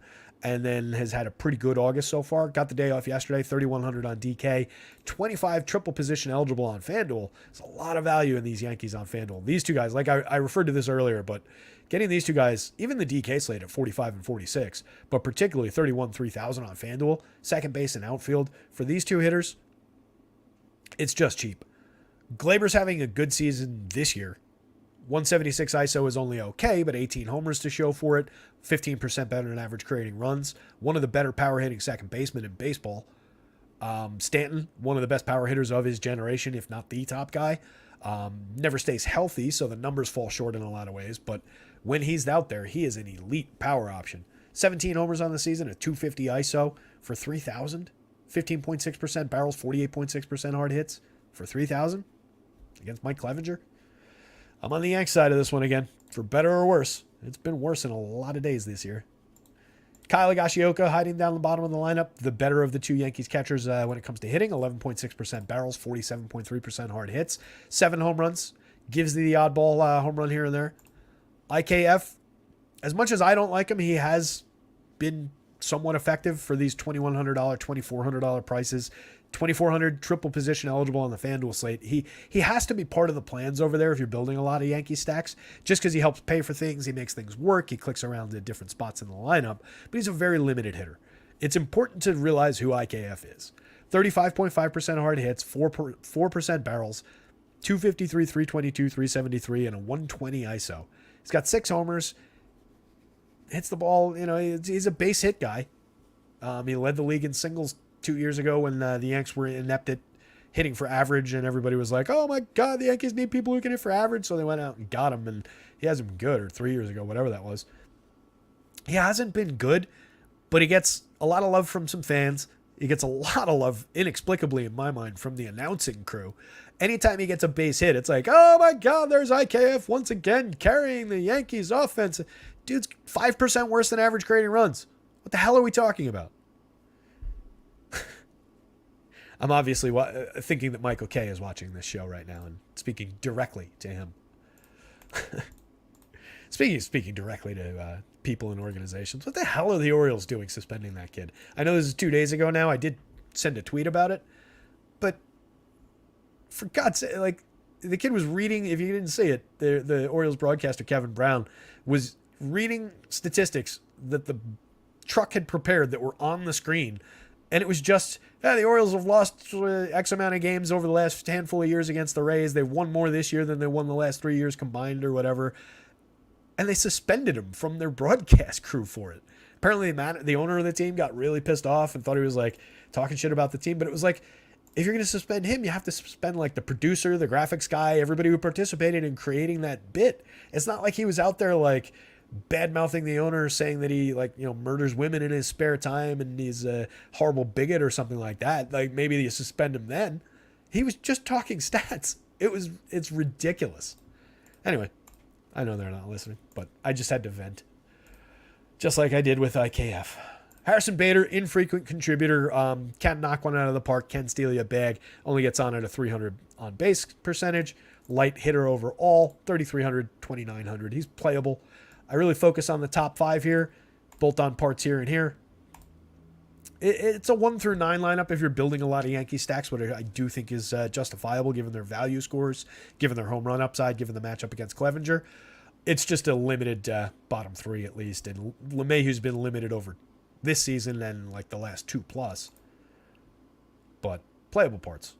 White Sox side of things going up against Luis Severino. It's actually Ian Hamilton to open the game, then most likely followed by Luis Severino. Sevy's been atrociously bad. Hamilton's a good reliever, but we're not worried about him coming in. Maybe he takes the top off for Lou Bob's first plate appearance, but Robert could get to anybody. Hamilton, I don't know if he's ever opened a game before. Just a weird spot to find that matchup in. But Sevy, I want no part of. 5,600, 6,700, very uncertain innings, and has been flat out bad all season long. 7.74 ERA, a 5.13 xFIP, a 5.69% home run rate, 11.2% barrels. Obviously, we're playing up for some of the power bats here. These two in particular, but then Andrew Vaughn. Vaughn doesn't project great, which is a little surprising. 15 home runs on the season, a 185 ISO. His output hasn't been exactly what they were expecting. The premium contact's pretty good. The output is pretty good, but he still only costs 3,400, 2,800 because the output's not like the elite level that it should be. He should be a better power hitter over time. I think he's going to round into pretty nice form for them over time. Oscar Colas hiding the bottom of the lineup, 21-22 is another potential power bat. Has not really done it in the major leagues so far. 2 home runs and 171 plate appearances. But a lefty to throw up against this struggling righty. They don't have many lefties on this team. He's the only lefty power bat on this team, unless you want to count Yasmani Grandal when he hits from the left side. And he's been limited for power this year.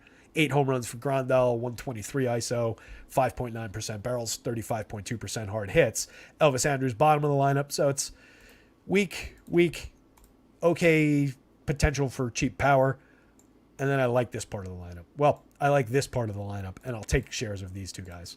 Timmy's been awful this season. Apparently is a man apart from the team now. Doesn't talk to anybody. Lurks in the corner of the locker room, et cetera, et cetera. If you want to leave Tim entirely out of the equation, I wouldn't blame you at all. He's been almost completely inept game after game. Benintendi at least can get involved to some degree. He's 7% worse than average creating runs. 276, 341, 358. At least 341 on base gives you something to lean on. 12 steals. I take him before Tim Anderson at this point as the correlation play ahead of Lou Bob and Eloy Jimenez. But it's really these two guys and this guy is the focus plays. Maybe some Moncada, some Benintendi, and then mix and match your way through. It is a good matchup for the White Sox. I do think I will have some White Sox stacks. They're just a difficult, underperforming group to talk about given the struggles of these two guys at the top. Typically, even in a bad lineup, you can say, all right, these couple of guys up top are good. They correlate with, a couple power hitters here. With this team, it's these two guys used to be good, and they're just really, really bad this year. These guys are good, but this guy hasn't been good. This guy's been okay. It's a very limited lineup. No wonder the White Sox have underperformed this season. So neither pitcher. I get it if you want to throw a couple darts at the Yankees suckitude with Mike Clevenger for 6,900. That's fine if you want to do it on DK as an SP2 dart. I don't see it. I won't do it, or I wouldn't be doing it. 81 on FanDuel. I have no interest. Sevy, no interest whatsoever. Behind the opener, possibly. So Yankees bats, definite yes. A lot of value there. And White Sox bats, definite yes. Also for value-based reasons. There's a lot of value in this lineup too. 3 games to go. 521. Doing all right on time. Larry C says, what happened to Grandal? He used to be good. I think he's pretty old now. Isn't he 36? Grandal is 34. Pretty old. He's ancient. 34 and 9 months. So he'll be going into his age 35 season. Catchers also tend to fade earlier than others. Not always, but he was definitely good over time. 1, 2, 3, 4, 5 seasons over 20 home runs in his career. Excellent at getting on base. 348 on base percentage as a catcher is very, very good. That 2019 season was really good. 28 homers. Got on base at a 380 clip. Had a 17.2% walk rate, 22% strikeout rate. That's really one of the things that died for Grandal, if you're really asking, where some of his quality went. In addition to the power basically being out as he's aged. Since 2 years ago, 2021, he hit 23 homers. But that was one of the focus years. That year, in addition to the 23 homers, he walked at a 23.2% rate. Got on base at a 420 clip. He was one of my favorite hitters to talk about that year. Last year, that fell to 12% walks, a 301 on base. He really struggled last year. 249 BABIP. But in a lot of his years, 1, 2, 3, 4, 5, 6, 7, 8, 9, 10 years of his career, out of 10 out of 12 years, double-digit walk rate, and pretty fairly high double-digit walk rate, mid-teens walk rates. So that was a big part of his game that's gone away a little bit this season. This year he's just at 8.6% walks, 22.8% strikeouts, 8 homers, 123 ISO, not making great contact anymore. 5.9% barrels, 35.2% hard hits. Not great contact. So that's what happened to Grandal. Just kind of got old. Happens to all of us. Unfortunately. One of these days we'll figure out how to stop it. Or we'll just all get uploaded into the singularity. Right? Who's on board for the singularity? If you live long enough. Where it's hey, we figured it out, and it's real you. You get to exist in the digital space. We can upload you, and it'll still be you. Rather than these things now where it's we can use AI to replicate you and you can live forever. It's well, no, your computer program will be mocking me forever. Talking in broken sentences to my family about nothing. Larry C says Ted Williams head. Yeah, I'd try and hold on more for the singularity. If I was at that point and they had both options, I think I would hold on for the singularity rather than freeze me and I hope you can bring me back in the future. It's a great Smithers, Mr. Burns scene from way, way back when it flashes to the future and Mr. Burns is cryogenically frozen. Smithers is there as an old man. He says, oh, Mr. Burns, one of these days we'll be able to bring you back as soon as we figure out the cure for 13 knife wounds in the back. Trey says, Terry, how do you know that's not what life is? Hey, there's a lot of pretty smart physicists and folks out there who do think that we live in a simulation. The logic follows. Right? As our simulations get more and more advanced, we throw more into replicating actual society within those. So at a certain point, does that get so advanced that it achieves sentience on its own? And arguably, you could say some of these AIs have, and that just piles one on top of the other. So if you boil that down, what are the odds that we're living in zero reality? As like the point of origin of reality, rather than we're just one in a nesting doll of many simulations that have taken place, where you are a simulation. There was Population Prime, they created the first simulation, then that simulation got so advanced that it created a simulation within the simulation, and it just goes on and on and on and on. That's where that theory comes from, for sure. So it's certainly viable. Like, that makes sense when you start explaining it out in my head. It's obviously sci-fi far-fetched to some or to some degree, but yeah, it's certainly a non-zero possibility. Whether we live in the Matrix or not. Trey says 100%. Larry says the cafeteria at the Fox lot in LA is called Moe's. Mo the bartender is at the door, a statue of him. Nice. I was at the Florida Universal, and they had the Moe's and the Lard Lad donuts and the whole little Springfield built. My buddy Lou is out there right now at the California one, actually. He sent a picture of him drinking a Duff at Moe's just the other day out in the California one. Stephen Leibowitz says, I actually heard the Williams family has not made payments to keep Teddy Ballgame in his state. Things may not be going as planned. Yeah, they let him thaw out. Now they just kick his head around the office as a soccer ball. Ted Williams, probably the greatest player of all time.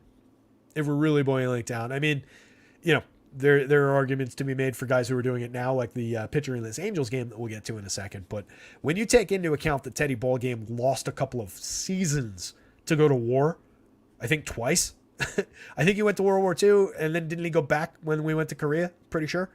But just like, he's got all-world elite numbers, even losing time. So imagine if he had stayed. Imagine if he hadn't gone to war. Like, he is just outrageously good. Last man to hit 400 for a season. I'm sure you guys know that story too, right? Coming into the last day of the season, he was at, I think, exactly 400 or 401 or something like that, and they had a doubleheader scheduled that day. And the manager came to him and said, "Hey, Teddy, you want me to sit you so that you can maintain 400?" He said, "Hell no, Skip. I want to play both games." Went out there and went like 5 for 8 or something like that. Ended up at 404 for the season. Ridiculous. So good. 6 years to the service, says Paul C. That's bananas. Was an ace fighter pilot too. I think he had actual ace combat results. Just ridiculous. Larry says his biography is so interesting. Yeah, I haven't read it, but I obviously know some details of his life. I'm sure the bio is interesting. I'm sure there's a bunch of them, but is there one that you have in mind in particular, lad? That's like a great read. There's a lot of good historians from the Boston area, so I'm sure there's some pretty good Teddy Ballgame books out there.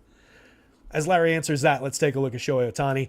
Obviously, the 1 or the 1A, depending on how you want to view him and Gausman. I have Gausman slightly above, but they're both elite. 31.8% strikeout rate, over 124 and 2/3, 21 starts for Ohtani. 3.52 xFIP, 3.32 ERA.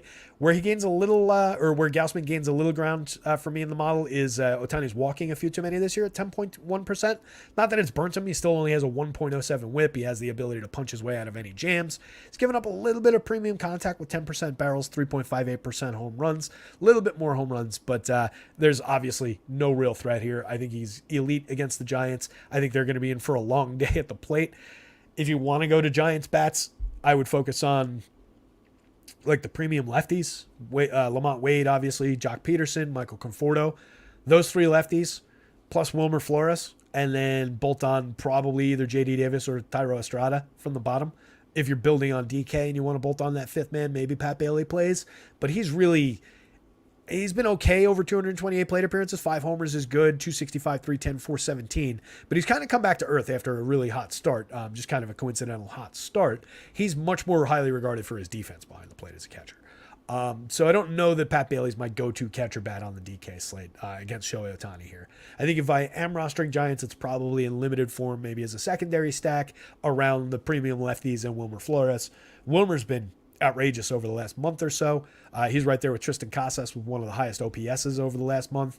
Overall, 289 plate appearances on the season, 15 homers, a 241 ISO, 47% better than average creating runs, 15 home runs. Just excellent output from Wilmer. Triple position eligible for only 2,800 on the FanDuel slate. If he was going up against anybody but Shohei Ohtani, that would be an elite value spot. Conforto's got 13 lefty home runs. Peterson has 11. Lamont Wade has 11. They're all playable lefties.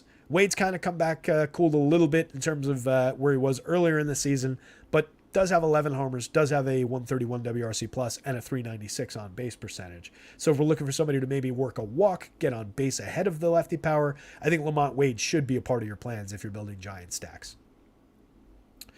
The Giants will have not Scott Alexander, the other guy, Ryan Walker. Ryan Walker's going to open this one. Elite strikeout potential from him in his 1 or 2 innings, but not going to get much more than that. Tristan Beck, I think, is going to be the bulk reliever, but I also saw other places saying it might be Sean Manaea. So to me, that just means it's a pain in the ass night where Sean Manaea is probably going to come out, pitch 5 innings, strike out 12, and win the slate for somebody at no ownership.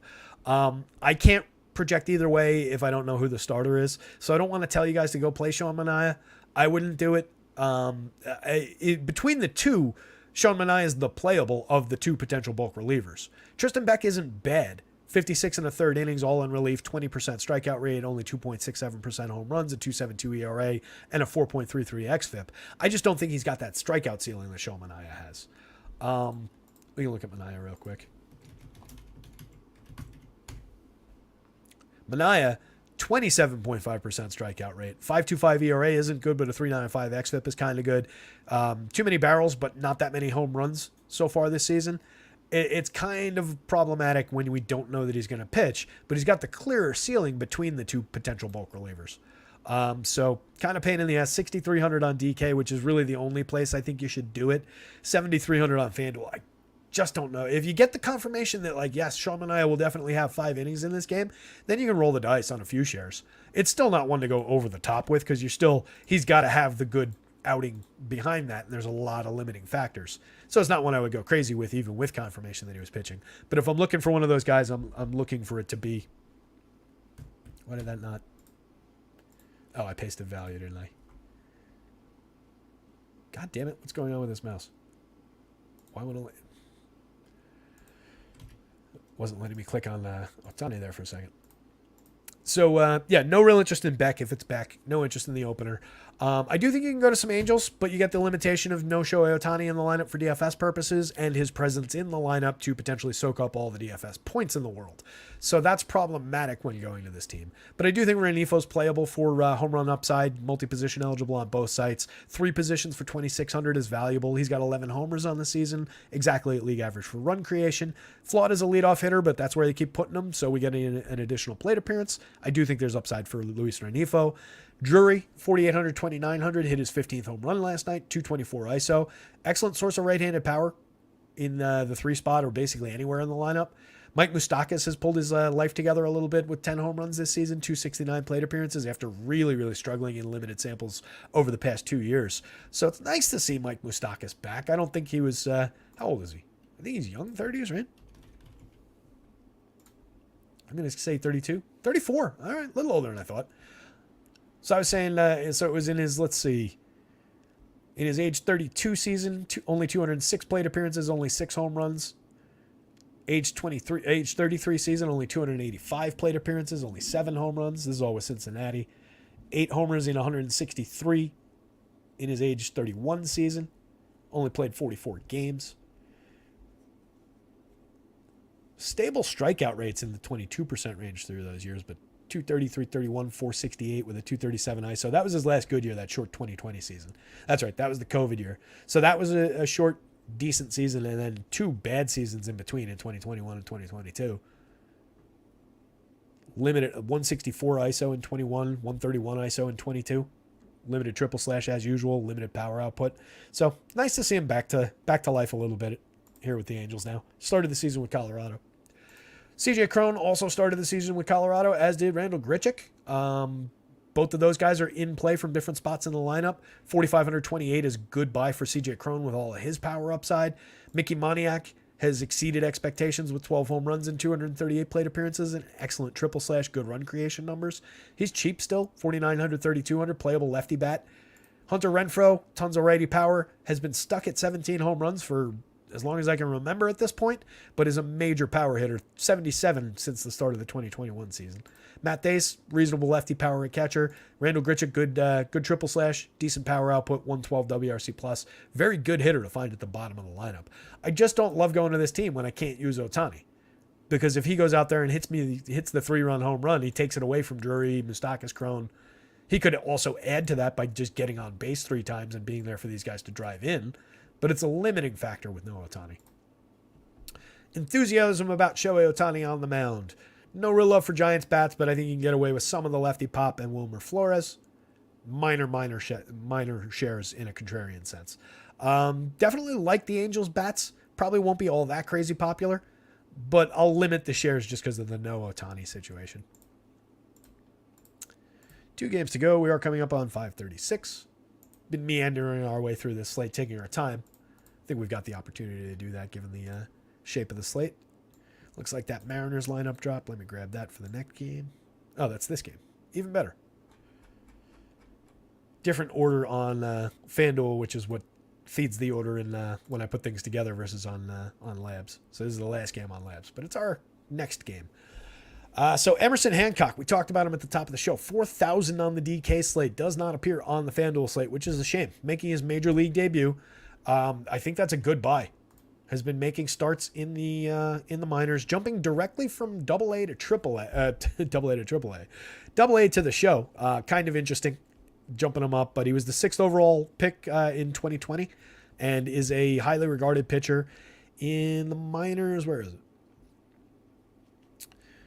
In AA this year, 26% strikeouts, a 4.32 ERA, a 4.46 xFIP over 98 innings, 20 starts.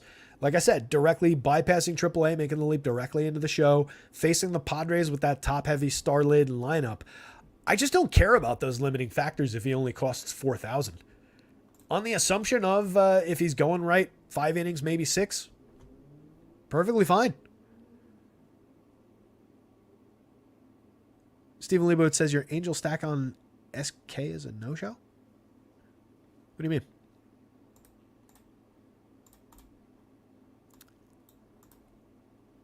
I assume you meant DK, not SK, but I still don't know what you mean by a no-show. Let me know. We'll try and figure that out.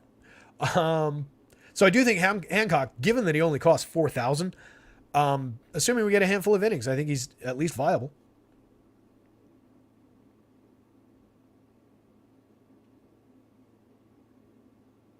No Shohei. I know.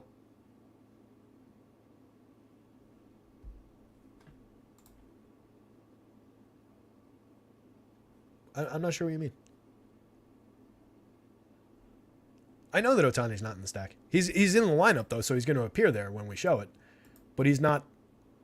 So he's not carrying a projection. He's not carrying his handedness. He's listed as a pitcher. Is that what you guys were referring to? I'm confused about what you were mentioning. It was a word pun. Oh, I'm an idiot. I get it. Play on words. No show. No show. I get it. Sometimes I'm slow on the uptake when I'm trying to catch up with chat.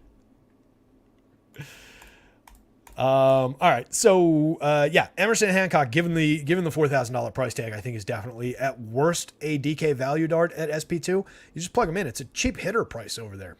He's cheaper than how many? All these guys. He's cheaper than this guy. He's cheaper than that guy. So he's cheaper than 8 of the hitters in this game. I think you can go there. There's strikeout upside. It's not the safest matchup in the world. Obviously, there's very good hitters on the top 5 in the Padres lineup, but a weak bottom end, plenty of strikeouts in the bottom end, limited strikeouts at the top. He's going to have some trouble around, maybe Tatis, but definitely Juan Soto. That's your danger spot here. 273, 416, 518, a 245 ISO. Creating runs 56% better than average.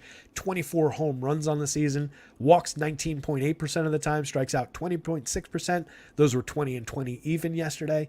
13.5% barrels, 57.9% hard hits. Don't let anybody tell you that Juan Soto is not the best hitter on this team. Tatis is very good. He's kind of scuffled a little bit of late. 19 homers, 17 steals overall, a 115 WRC plus. Not exactly the Fernando Tatis season that we're expecting. 49.5% hard hits is still very good. 11.5% barrels is as well. Ha-Seong Kim, one of the better players in the league right now. 15 homers, 24 steals, plays elite defense, 134 WRC plus. Does everything right at the plate. Three positions on FanDuel for 3,300. Manny Machado has come back to life with his power. 21 homers, a 201 ISO, up to a 109 WRC plus. Bogarts has struggled his way through the season, 265, 340, 389. Still gets on base. The occasional home run, the occasional steal, creates runs okay. I do believe that he'll come back to life at some point over these last 2 months and be perfectly fine to end the season. Cronenworth has struggled a lot this year, 4,200, 2,700. A mix-in part in that lineup if you want him. I fixed so many things in this today, and I forgot to fix that. G-Man, 6 home runs in 88 plate appearances, a 185, 239, 457 triple slash. We're just looking for this premium contact. 22.6% barrels, 58.5% hard hits in the small sample. Last year in a full sample, 11.9 and 47.5. Decent lefty power hitter. I think that's an interesting enough spot there. Joker, shut up. Luis Camposano, Trent Grisham, mix and match options late in the lineup. Yu Darvish, 8,800, 9,800. Excellent source of value on both sites, really, especially when you compare his projection for price against the top guys, Otani and Gausman. You get a nice discount around Yu Darvish in a very strong spot. There's a lot of strikeouts, 25.6% strikeouts collectively in this Mariners lineup. That includes a limited sample on Cade Marlowe at only 19%. J.P. Crawford off the top is a good leadoff man, 14.9% walks to go with 18.6% strikeouts. So he draws walks, gets himself on base at a 382 clip, creates runs 31% better than average. Very good correlated scoring play ahead of the power hitters, but all of these power hitters have strikeout problems. All those guys strike out a lot. So these are targets for Yu Darvish and his upside. I think you catch him on the right night, you could get a slate winning score out of Yu Darvish for a fairly good mid-market price. 25.4% strikeouts, 4.41 ERA, but a 3.87 xFIP. Giving up a little bit on the premium contact more than usual. Walking more than usual for sure, 8% walks. 3.35% home runs. I think it was like 2.8 something last year. 2.85 last year. Only 4.8% walks last year. Same strikeout rate, basically. Similar xFIP. ERA is obviously up a little bit. But I'm not worried really about Darvish here. Just given the strikeout potential, the strikeout upside that the Mariners have been feeding to a lot of teams. Maybe you get the wrong night. Maybe they hit him for a couple home runs and it ruins his evening. But I definitely will have some of them in my lineup for these prices. Chuck says the ownership on Boston is insane. I'm not surprised given a 6.6 run implied total against that pitcher in that park. But it might be a limiting factor in terms of how exposed I get to them. If they're that crazy owned, I might go and have some but undercut go in other directions, or just try and combine them with offbeat things in your overall lineup combinations. There are ways around individual ownership and even collective team ownership. You just got to get creative with some of your stacks. So if I'm going to Mariners, it's Crawford off the top, and then it's Julio, and then I would mix and match my way through Eugenio Suarez, Cal Raleigh, Teoscar Hernandez, and Mike Ford as the power bats. Ford is interesting enough at first base, 27.25, very, very cheap, never raised his price, giving us 17.3% barrels, 48.1% hard hits, 11 homers and only 147 plate appearances from the left side. Interesting enough, playable bat.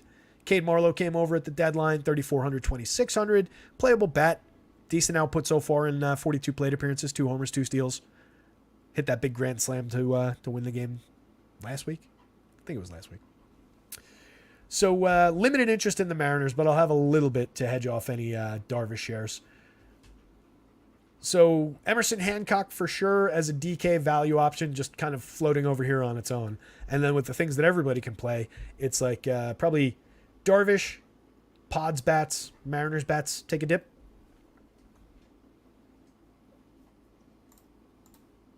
Last game of the night. Dodgers lineup dropped, but not where I can access it. Anything weird in the Dodgers lineup there? Probably not. Interesting pitching in terms of like playable parts on this in this matchup. 82, 89 for Bobby Miller against the scuffling version of the Diamondbacks lineup. They still don't strike out all that much. They've gone up from like 18 to 20 over the last couple of months. Corbin Carroll's hitting like 220 something over the last month. Still an elite option though. 34% better than average creating runs for the season, 21 homers, 36 steals. You expect rookies to dip and dive and be roller coasters. His production will, even if he hits 220 the rest of the way, he'll still look like an elite option. 447 very, very good plate appearances so far. Ketel Marte, one of the top second basemen in the game, 18 homers overall, has dipped a little bit as well, but still an excellent power option at second base, a good run creator at second base. Lourdes Gurriel not hitting for average like he did in years past, not getting on base as much as he did, but the power is back, 18 home runs at 214 ISO. I think I would take this version of Gurriel rather than the one who hits 300, gets on base a little bit, but doesn't hit for any power to speak of that we saw last year. I prefer this version, especially when it only costs 4,100, 3,100, hitting third in this lineup. Christian Walker, all his power at first base is cheap. Tommy Pham, pretty cheap for a guy who can give you double-digit homers, counting and steals. Good counting stats option there. 119 WRC plus over 284 plate appearances. Weak-ish bottom end. Jace Peterson. He can go deep from the left side. He's got 6 odd home runs in 340 plate appearances. Very limited option, but a lefty to throw at a rookie right-hander who has not really had any issues with home runs, but a little bit of issues around premium contact. Jose Herrera and Geraldo Perdomo at the bottom of the lineup. Perdomo, obviously, we prefer when he's leading off. Mix and match parts. Alec Thomas as well in for Jake McCarthy. Just kind of mix and match. Weak bottom 3 there at worst. Bottom 4 probably. So Miller is moderately in play, given an okay projection, mid-range pricing. 23.3% strikeouts, only 2.26% home runs, 393 xFIP. Playable part, but not a great spot, just given the matchup against the Diamondbacks, who I do still believe in, despite recent struggles. Merrill Kelly, it's one of those situations where it's like good pitcher, but the prices are a little high. Do I really want to throw him at those prices into the Dodgers? If I did have to do it, I'd rather do it on DK for 91 than 10-4 on FanDuel. He projects out okay, but not really for the money. Like a points per dollar, that's not a great spot. Points per dollar, the guy on the other side looks better. Overall quality, overall talent, provenness as a starter, Kelly obviously is the better option.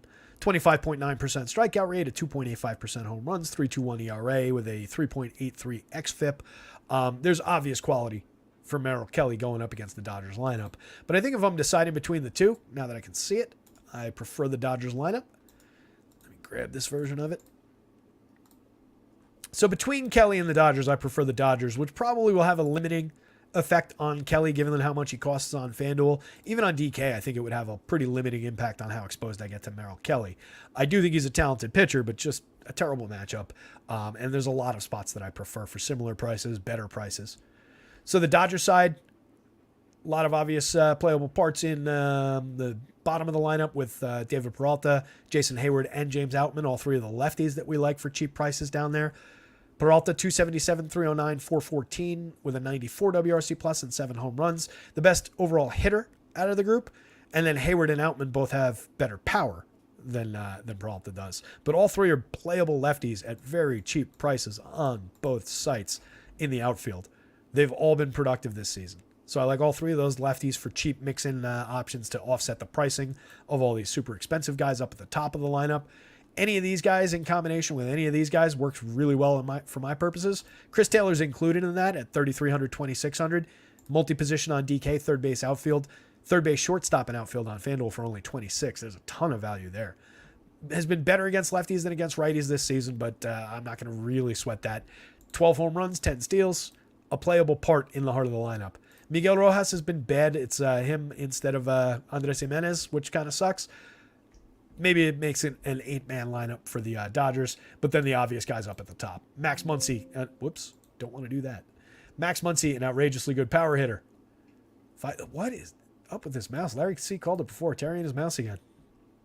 It's only when I move it over here, too. I don't know what the hell is going on. Max Muncy, outrageous power, 17.8% barrels, 48.6% hard hits, 27 homers. Just ignore the front end of the triple slash, and it's perfectly fine. Will Smith, excellent option at catcher for only 54.35. That's a good, you just consider Will Smith like another first baseman in this lineup when you play him on FanDuel at 3,500. That's a great bat to buy for that price, hitting third every day in this lineup behind Mookie Betts and Freddie Freeman. Obviously, you don't play him all that many times instead of Freddie at first base, but just stick him in that util spot. Play him and Freddie in lineups. It makes a ton of sense. 35% better than average creating runs Excellent for strikeouts and walks. Always puts the ball in play or gets himself to first base. A 383 on base, ahead of the power from Muncy. Freddie gets on at a 419 clip, 173 WRC plus, 343, 419, 597. Watch out, Ronnie Acuna. That's a tighter race than it might seem like. Mookie obviously is a superstar up top, multi-position on DK, 3 positions on FanDuel. You pay a tax to get to him, but he's so worth it. Maybe it's a spot where Merrill Kelly has a limiting impact on the Dodgers. They have a limiting impact back the other way on him. We get the 4-5 run game that's not all that relevant for DFS purposes. I could see that. It might limit the degrees to which I get to the Dodgers, especially if they start drawing any popularity. They're favored here, but only a 4.83 run total. That's a good run total on a lot of slates. It's good compared to a lot of the teams on this slate. But compared to like the Red Sox, obviously, it's low. Compared to the Braves, it's low. Braves are at 6. Orioles are at 5.17. It is still one of the higher marks overall on the board, but that's just more on the back of it being the Dodgers than it being a great matchup against Kelly. So that's this one. I would rank it out Dodgers bats, Merrill Kelly, Diamondbacks bats, Bobby Miller, but I think all 4 corners are at least moderately playable. Larry says, what are we going to do here? We're going to end 20 minutes earlier than yesterday. Yeah, it's still pushing 5:51. Love it. It's always fun doing these things. I get carried away talking about all this stuff, but that's just because I enjoy it. And you guys are here hanging out, listening, and we have fun and have some yucks and laughs and everything while we talk about it. So I just love doing it. And like I've said a bunch of times, it would be weird if I was just here talking to myself doing it, which I'd probably be doing anyway, just not with a microphone turned on. But it's good that you guys show up to make me look a little bit more sane. Stephen Leibwood says a sing-along would be nice. What do I look like, Eric Lindquist? Kevin Gausman, top of the board. Shohei Ohtani right on his heels. Those could go either way. That's 1-1A in my opinion. I think it's totally justifiable to have tons and tons of both of these guys. But like I mentioned, look at the price offset just down to Yu Darvish. Obviously, it's a major dip from the fantasy point projections. These are a little bit exaggerated because those 2 guys are so good in excellent matchups. The model's getting maybe a little carried away with the projection there, but that's a big drop in just average projection. He plays a lot more like these guys than he does these guys. But Darvish has a good ceiling against that Mariners lineup for only 98.88. That's a very good price for that pitcher in that spot. Javier, I really question his viability, but 8,600, 8,100, all the problems are cooked into that price for a guy who's been 30+% strikeouts over the last 2 years. If he figures it out tonight or is in decent form tonight on the mound, that could be a surprising play for this money. Logan Allen, I like a lot, 8,700, 8,400. Tough matchup, but I think the price is right. I think he's got major upside. We've seen his 2 young teammates succeed. Hopefully he makes it 3 for 3 and completes the trifecta. I'll have a decent amount of Logan Allen here. Max Fried, lower than his friends at the top of the board in terms of being a top-end pitcher, but more limited for strikeouts than these guys are, just in general, like based on what he does on the mound. So I think this projection makes sense. I think he's still very, very playable, even at price, even with this difference in projection from here to here. It's not the same ceiling as these guys, but Fried has a very good ceiling. He's got a very good ceiling for 7 innings of clean ball, handful of strikeouts here. So I'm willing to pay these prices for him. Hopefully this keeps the ownership a little low on FanDuel. That would be my hope. 94 on DK is about right. Pivetta, we talked about potentially a trap spot in that hitting environment with a potentially limited pitch count because he pitched 4 days ago, with pitching worse in the full-time starter role than as a bulk reliever. Projects out okay. Definitely projects out well for the money. Definitely up against a nothing lineup in Kansas City there, but they're carrying a 4.5 run total in that hitting environment. So I do think there's potential that they could get to him, or at least get to him enough to ruin any kind of DFS viability. They don't have to completely obliterate him for him to just not have a valuable enough start for us too. That's the other thing in play. Jack Flash going up against the Houston lineup, projects okay. Definitely a good value option at 7,200 on the DK slate. Borderline playable at 93 on FanDuel, just given the matchup. If he was facing like even the Mets or Arizona, let's say, I would probably like him better for the FanDuel price, but I love him at the DK price. Bobby Miller, Merrill Kelly projecting right next to one another for very differentiated pricing. 2 tough matchups. Obviously, Kelly's got the worst matchup going up against the Dodgers. I don't love Kelly all that much at these prices, I got to say. Given where he rates on the board going up against the Dodgers, He could go out there and win the slate, but we're getting thin. Hendo, no thank you. Peterson, no, not enough innings. Clevy, no. Sevy, no. Priester, no. Tristan Beck and whatever else comes out of that Giants bullpen, no, except unless we get confirmation that it's going to be Sean Manaea for 5 innings. Then on DK, I do think maybe there's some viability in Manaea. Jordan Lyles, no. And then Emerson Hancock, an enthusiastic yes for only 4,000 on the DK slate. Definite piece of value there. Whether he succeeds or not, I think you have to play him at least a little bit if you're building a bunch of DK lineups. All right, fellas. It's bringing us up to 5:55. It's a fun show. 8 Game says, yo, you just getting here now, 8 Game? A little bit late. It's okay. Pop us on 2x speed. You'll be fine. I'm sure I'm totally comprehensible in that. Mama says, so Hancock is the only value at SP2 today. No. I think Flaherty is an extreme value at 7,200 given his potential. It's a bad matchup against the Astros, but he's got more than enough talent to pitch his way through that. So I think that's a good value. I think Pivetta is definitely in play as a value option there. If you're saying below 7,000 value, then yeah, probably. You could maybe squeeze the 6 clean innings kind of a start out of Kyle Hendricks, but it's getting really thin. I did say that I think you could take a few shots with Clevy as a value dart given the 6,900 price, and you get the bad day for the Yanks with a bunch of strikeouts. It could play. None of these guys for me. Peterson, if he was getting more pitches, would be the guy. I just really only think he's getting 3 or 4 innings here. 65, 63, that's the right guy at price given his strikeout talent. He's been bad this year in the show, but he's got strikeout upside. I just think we're only getting 3 or 4 innings. So yeah, if you want to call it below 7K, it might just be Hancock, but he's so far below 7K that makes it worthwhile. But yeah, just bounce yourself up to 72 and pay for Jack Flash if you can. A-Game says, no, I've been here the whole time, just hard to type while driving. All right, good, yeah. Definitely don't want you guys texting or typing in the chat while driving. Let's not do that. Paul C says, careful with the Red Sox, that team in turmoil. I'm not sure if they have mailed in the rest of the season or not. Cora seems like he doesn't give a shit. I don't think that Cora's all that great a manager. Tristan Casas has been raking over the last month. Duran, Yoshida, Rafi Devers in that hitting environment with a 6.6 total. Maybe it's a trap. I'll be putting my foot into the trap along with the public today, though, I think. Got burnt by it yesterday, got burnt by it the day before a little bit. But I think it's one you just go right back to. I don't think it's that bad a situation. I think there's enough positive indicators that it makes sense to go with it. What I would do, though, is, if you get guys like, let's say Rafi Devers comes in with a massive ownership projection, and like the top 3 guys are at huge ownership projections, but then it drops off to just like a mid-level ownership projection for like Casas, and then low ownership projections around like Verdugo, guys like that at the bottom of the lineup.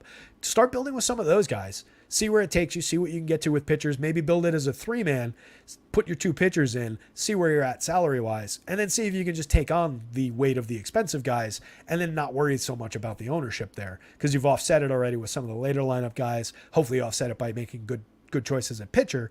Maybe you can afford those guys, maybe you can't, but maybe that's the path into getting to some Red Sox is just short size it on your stacks.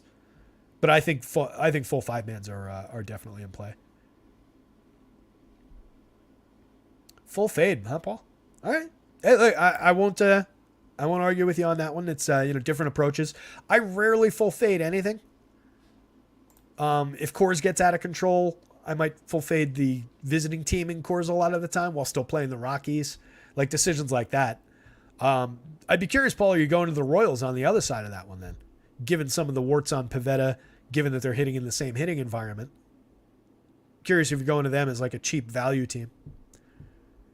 Not that it's like the Red Sox aren't going to succeed, so therefore the Royals are. I'm not suggesting that it's like that. It's not like a football game or anything. But yeah, just curious where you're putting those shares, Paul.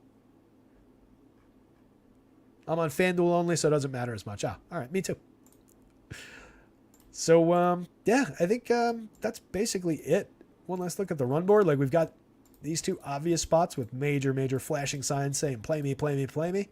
The Braves going up against Quentin Priester, and then those Red Sox that we've been talking about for the last couple minutes. Dodgers above 5. Nobody else above 5? Oh no, sorry, the Orioles at 5.5. Everybody else in the mid fours, a lot of like similar mid four type run numbers in Vegas. And then I think we can avoid some of these threes.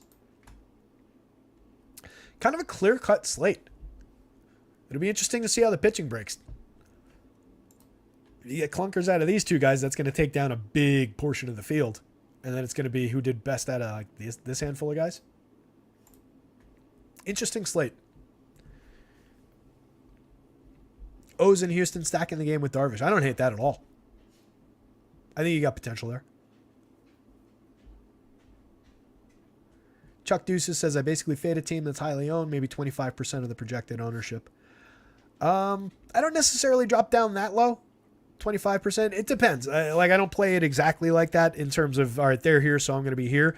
It's all about just what I get in combination. Like, I'll take any player at any ownership, high or low, as long as it's combined with other things that help offset that and make it, make it balanced, make it unlikely that it's going to be duped, give it a path to success, even if everybody else is on that, let's say, Aaron Judge play. I'll still have tons of Aaron Judge on a popular Aaron Judge day, because on the right day, you're going to need that score. And he projects as being that right guy on a lot of those days where I get carried away with the ownership. So even if the field goes with me on plays that I think are good plays and valuable plays, I'll still make those plays. It's more where it's something that's like, all right, this is popular and I see reasons to go away from it, that I'll tend to say like, all right, let me get to extreme low ownership relative to the field. Where when I undercut, but get a decent amount of exposure still. Mama says, is Judge back on track? He wasn't far off track. I talked about it a little bit yesterday. Like, he looked pretty good to me via the eyeball test when he first came back. And then it seemed like he took a little bit of a step backward, struggled a little bit with his timing, and then obviously hit a home run yesterday, drew 3 walks yesterday. I think the eye is there. I think the timing might be minorly off, but he cranked one last night, so I don't really worry about Aaron Judge. Paul asks if I'm playing 150. Yeah, basically on a daily basis in the main FanDuel tournament. That's what I focus on. I occasionally throw in lineups into others. Like I had 10 in that bigger tournament yesterday on FanDuel. Didn't fare all that well, but I'll take shots in other spots. But you can almost always find me playing a full 150 on the main FanDuel contest. With that, I got Larry to 6 o'clock. I'm gonna punch out. I'm going to wish you guys good luck. I'm going to ask you to, one more time, hit the like button if you haven't. Hit the subscribe if you haven't. Make sure that you're in our Discord. Discord's free. It's linked from the site. It's linked in the description below, or just message me on Twitter. I'll get you a link, get you an invite into the Discord. The site is rotoscouts. The Twitter handle is @rotoscouts. If you're not following it, do me a favor, follow the Twitter handle, like and retweet things. That helps build the audience a little bit here. With that, gang, good luck tonight. Thank you so much for hanging out. It's always a pleasure. It's always a blast. I really enjoy doing this with you guys. Looking forward to getting into football in a little while. FanDuel's got their football contest for the first weekend posted, by the way. Might have to take a peek at that over the next couple days. So I'm going to go win something. I'm punching out. I'll see you guys later.